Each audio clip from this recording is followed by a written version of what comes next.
welcome to the third part of the pruning video series. Let's look at some examples. In this example, we're cutting a very large branch off the main leader of the tree. Now, when I make this cut, I will actually be diverting a large amount of sap or energy into the rest of the tree. Now, since the area of the tree above the cut doesn't currently have a branch, the response will most likely be to push the dormant buds above the cut, and the buds will form from new branches. Now in this scenario, you will notice that there are way too many fruit buds on this branch. Remember that apples are about the size of your fist, and also quite heavy by the time they get picked. Now a good question to ask yourself is, how many apples can I realistically have on this branch? Often, I will see branches left far too long for the size that they are. Now pruning is actually far faster than hand thinning fruit that is left on the trees. So prune the extra potential fruit off now.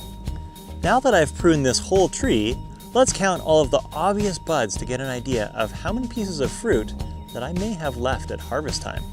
Now remember, each fruit bud will have 5 flowers that should blossom. However, you usually only want to keep 1 flower per bud. Now in the event that you end up pruning too many fruit buds off, you do still have the option of keeping 2 pollinated flowers, which will probably turn into fruit. Now, double apples are not ideal, but they can save you in a pinch. In the commercial production of apples, it is very important to double check your crop load. And you gotta do that once in a while. Make sure you count those buds. Why? It has the potential of saving you a lot of time and money down the road. Prune the trees right now, as the investment will pay you back in spades later to maximize size and crop load. You will notice in some of the pruning scenarios I was just showing you, I was actually making different angled cuts, as well as choosing the location of the cut. Although it may seem trivial, the angle of the cut can be almost as important as the location sometimes. There are 3 main types of actual cuts. We already talked about the flush cut, but I have a couple really important tips about the specific cut. Make sure that the top of the flush cut is almost right against the adjacent branch, but the bottom of the cut must be angled out to leave some cambium or bark. Now this extra little bit of bark around the bottom of the cut allows the wound to heal much faster, and therefore reduces the chance of an open wound getting infected. We also briefly mentioned this stub cut. It is pretty much just a straight flat cut, and there's nothing too special about it. Now the stub leaves potential for branches to come out of the same area, and is usually used when the pruner may think that there are not other good options for new branches to push from buds nearby. Now the bench cut is an odd looking cut. This particular cut follows a similar rationale to the stub cut, and that it is used when there are not other good options nearby for branches to form from buds. The difference from the stub though, is there is less of a chance that the new branch coming from the underside of the bench cut will be vigorous.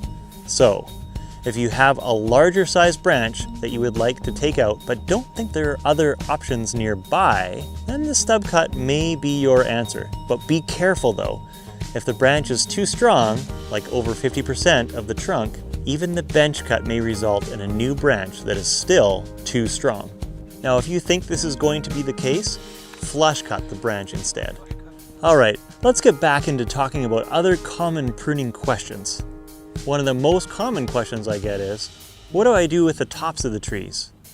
Well, when a tree has a reasonable amount of vigor, the energy or sap tries to shoot for the moon. Often, the tree will put energy into multiple branches or leaders that seem to be all in a race for the sky. Now you have a few options. You can cut all the top branches off except for the weak leader and then leave the leader alone. Or 2, you can cut all of the top branches off except for one more vigorous leader and then tie it down. Or 3, you can cut all of the branches off and leave nothing. Now, each one of these methods has their own advantages and disadvantages, but my personal favorite method is to leave just one weak leader and then walk away. It probably requires the least amount of work and still leaves an outlet for the extra energy of the tree. Most likely, the tree will push this little leader hard in the growing season, but then you can choose a new leader to prune next year. So another common question I get is, what is the difference between a spur type variety and a tip bearer? Well, most varieties of apple trees grow very different from one another. Just because you prune one variety one way and get a certain response does not mean that every other variety will be the same. Ambrosia or Gala, for example, would be classified more under the spur type of varieties, meaning that they will set up fruit spurs quite quickly and close to the main leader on small wood.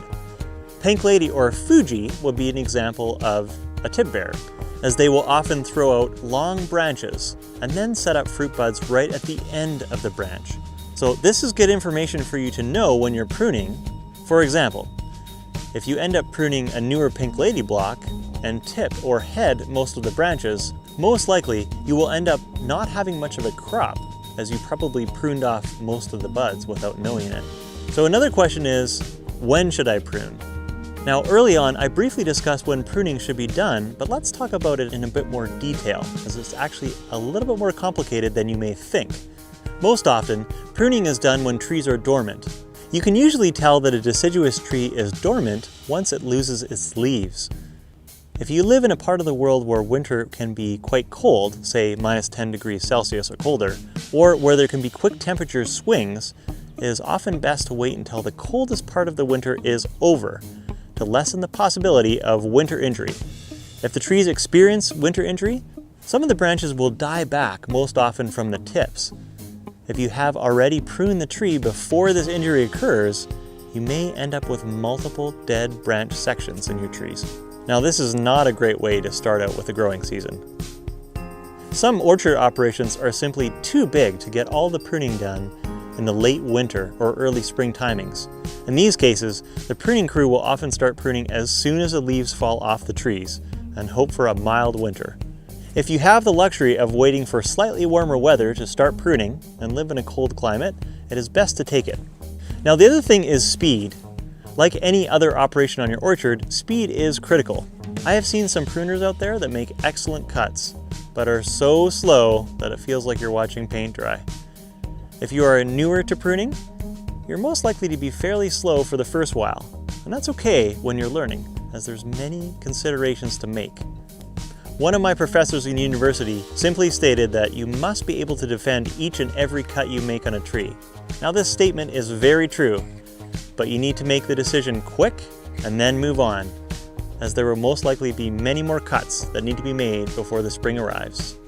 In our next episode, we'll be talking about which tools are best for pruning and how to properly maintain those tools, which includes sharpening. Also, I will be talking about extension poles, ladders, and platforms to help you take your pruning to the next level. Check it out.